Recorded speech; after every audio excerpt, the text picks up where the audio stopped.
नेपाललाई बदल्न सक्ने 35,000 करोडको मेगा परियोजना।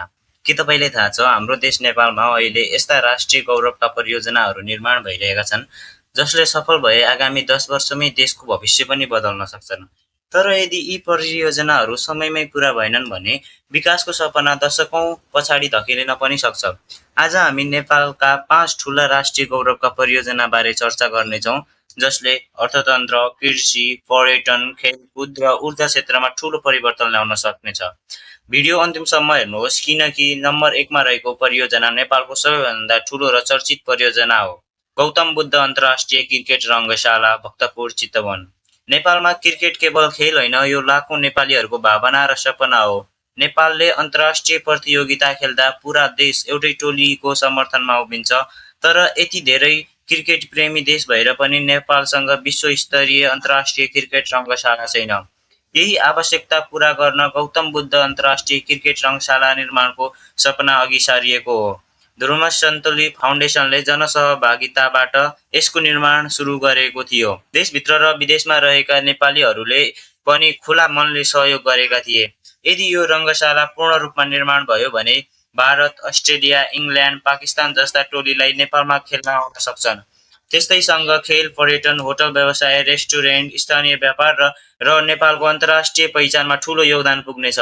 यस परियोजनाको अनुमानित लागत करिब 3 अर्ब रुपैयाँ रहेको छ। भेरी बबई डाइभर्सन बहुउद्देश्यीय आयोजना, बाँके बर्दिया। कुनै पनि देशको वास्तविक आधार कृषि हो। नेपालका लाखौं नागरिकको जीविकोपार्जन खेतीपातीका लागि निर्भर छ, तर धेरै ठाउँमा खेतीयोग्य जमिन भए पनि सिँचाइका लागि पर्याप्त पानी छैन। यही समस्या समाधान गर्न भेरी नदीको पानी सुरुङ मार्फत बबई क्षेत्रमा पुर्याउने योजना ल्याइएको छ। यो नेपालकै पहिलो ठूलो सुरुङ मार्फत पानी डाइभर्सन गर्ने आयोजना हो। यस आयोजना सफल भएमा करिब 51,000 हेक्टर भन्दा बढी खेतीयोग्य जमिनमा वर्षभरि सिँचाइ गर्ने सुविधा पुग्नेछ। कृषि उत्पादन बढ्नेछ, खाद्यान्न आयातमा निर्भरता घट्नेछ र हजारौं किसानको जीवनस्तर सुधार हुनेछ। यसका लागि करिब 12 किलोमिटर लामो सुरुङ निर्माण गरिएको छ। आयोजनाको अनुमानित लागत करिब 16 अर्ब रुपैयाँ रहेको छ। हुलाकी राजमार्ग तराई क्षेत्र। नेपालको आर्थिक मेरुदण्ड मानिने तराई क्षेत्रलाई पूर्वदेखि पश्चिमसम्म जोड्ने उद्देश्यले हुलाकी राजमार्ग निर्माण भइरहेको छ।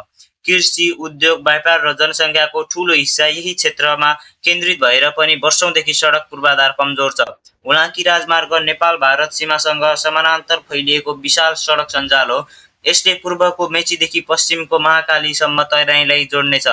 यो परियोजना पूरा भएपछि सामान ढुवानी सहज हुनेछ, व्यापार विस्तार हुनेछ, उद्योग सञ्चालनमा गति आउनेछ र तराई क्षेत्रको आर्थिक विकासमा ठूलो योगदान पुग्ने अपेक्षा गरिएको छ। पोखरा अन्तर्राष्ट्रिय विमानस्थल, पोखरा कास्की। पोखरा नेपालको पर्यटन राजधानीका रूपमा चिनिन्छ।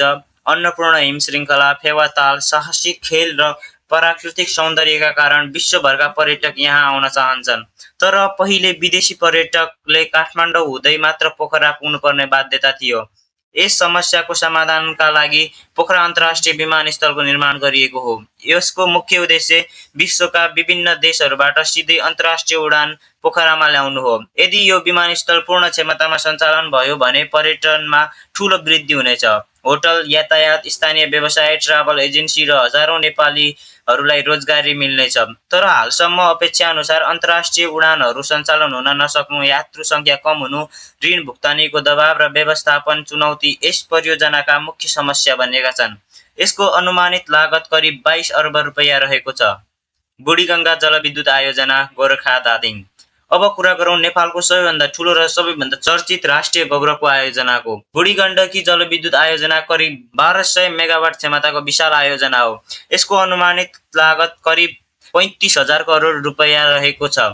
यदि यो आयोजना सफलतापूर्वक सम्पन्न भयो भने नेपाल ऊर्जा क्षेत्रमा आत्मनिर्भर बन्नेछ, उद्योगहरूलाई निरन्तर विद्युत आपूर्ति हुनेछ, आर्थिक गतिविधि तीव्र हुनेछ र नेपालले अतिरिक्त विद्युत भारत लगायत छिमेकी देशमा निर्यात गरेर ठूलो परिमाणमा मुद्रा आर्जन गर्न सक्नेछ।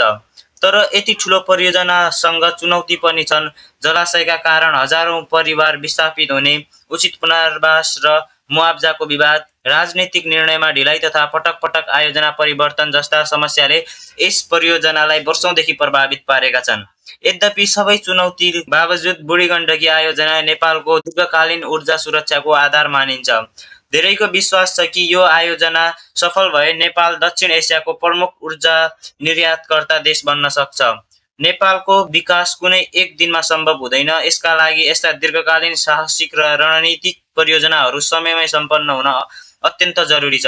अब तपाईको विचार के छ? यी 5 परियोजनामध्ये कुन परियोजना नेपालका लागि सबैभन्दा महत्त्वपूर्ण लाग्छ? सबैभन्दा बढी जोखिम कुनमा छ र तपाईको विचारमा सबैभन्दा पहिले कुन परियोजना सम्पन्न हुनुपर्छ? आफ्नो धारणा कमेन्टमा अवश्य लेख्नुहोस्।